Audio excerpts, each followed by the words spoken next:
নামাজের আগে ফরজ নামাজ পড়তে হয়, এটা অনেকেই আসলে জানে না। কারণ আমরা আজকে একটা মেয়ে দেখতে গেছি, মেয়েকে জিজ্ঞেস করছে আমার মা যে আচ্ছা বলো তো দেখি কোন নামাজের আগে ফরজ নামাজ পড়তে হয়।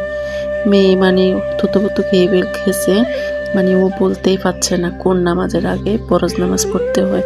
2 নাম্বার প্রশ্ন ওকে করা হয়েছে যে তাহাজ্জুদের নামাজ কয় রাকাত, ও এটাও বলতে পারে নাই। 3 নাম্বারে ওরে প্রশ্ন করছে, প্রশ্ন না ওকে বলছে যে একটা সূরা বলার জন্য, সূরার নাম হচ্ছে ইয়াসিন। তো মেয়েটা এটাও বলতে পারে নাই।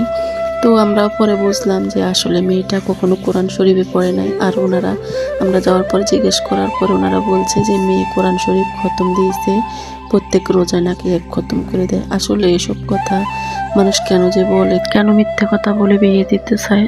যাচাই বাছাই করে বিয়ে দিবেন, কারণ মেয়ে হোক আর ছেলে হোক যাচাই বাছাই করতে হয়, নয়তো কিন্তু পরক্ষণে এটা নিয়ে অনেক সমস্যা হয়।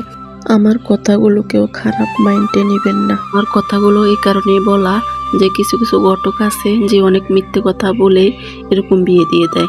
ঠিক আমরা যেমন ঘটকের মিথ্যে ফাঁদে পড়ে গেলাম আজকে।